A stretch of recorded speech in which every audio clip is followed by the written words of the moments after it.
The Niners. Still no news on the Deebo Samuel Nick Bosa extension. I don't have any news to report, but I do want to point out that the guaranteed money in these contracts is what the Niners are going to be focused on and what we should be focused on, because this is going to get unprecedented for the 49ers. The money, they've given out big contracts before, but the guaranteed money is going to be interesting.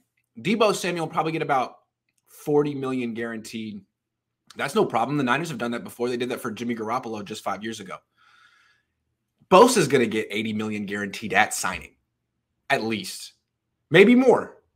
Nick Bosa will get at least $80 million guaranteed at signing. And why is this important? Because in the NFL, there's this funding rule. And the NFLPA initially wanted it. The idea is if the NFL is going to guarantee, if owners are going to guarantee money, they have to put that money in an escrow account. So like what'll happen is the Niners theoretically will sign Bosa next year, and he'll get $80 million guaranteed. They'll pay him some of that in his first year, but whatever they haven't paid him of that guaranteed money at the end of the first year has to go in an escrow account. So that's a lot of money. That's a lot of the Niners are going to have to essentially give have all of that $80 million paid out in 365 days. Do they have it? Especially after it's going to be 12 months after they pay Deebo Samuel $40 million. So the Yorks are looking at roughly $160 to $165 million in cash they're going to have to put in escrow, or just they're going to have to pay out in the next year or two. Do they have the cash? They're worth $4 billion. Do they have the stomach and the cash to spend it? They haven't done this before. This is what you have to keep in mind. Last week when the Niners said they haven't even began negotiations with Nick Bosa, yeah, I don't think they're going to pay Deebo and Nick Bosa in the same off year. They're going to try to stagger it. It's a lot of cash to pay out. That's why teams were so upset with the Browns when they gave Deshaun Watson a fully guaranteed $230 million contract, because now players and agents are going to start pushing for more and more guaranteed money, and owners are going to have to start putting out more and more cash into these escrow accounts. Eventually, the NFLPA and the owners could get rid of this funding rule, but they haven't yet. So this is what the Yorks have to do. Spend a lot of cash the next few years. Don't let them off the hook, Niner fans. They need to do it. They have the money. They got to create the cash. Last thing I want to talk about.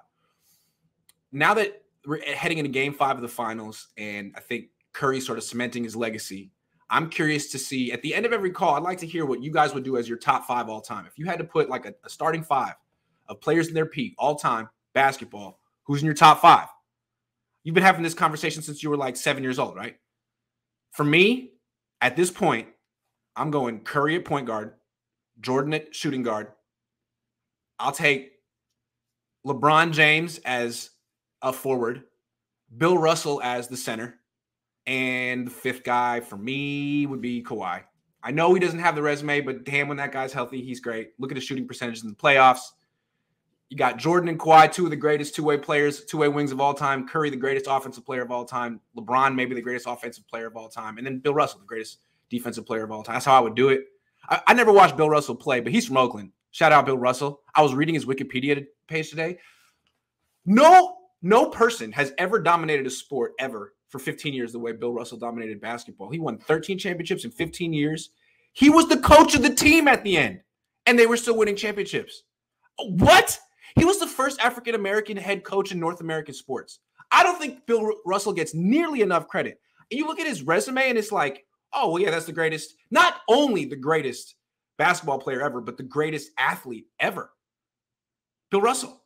He would have to be. I mean, I never watched him play, so I can't really tell you. But, I mean, the guy averaged like 25 rebounds a game and was the greatest defensive player ever. Anyway, I'm curious to hear who your starting 5 would be.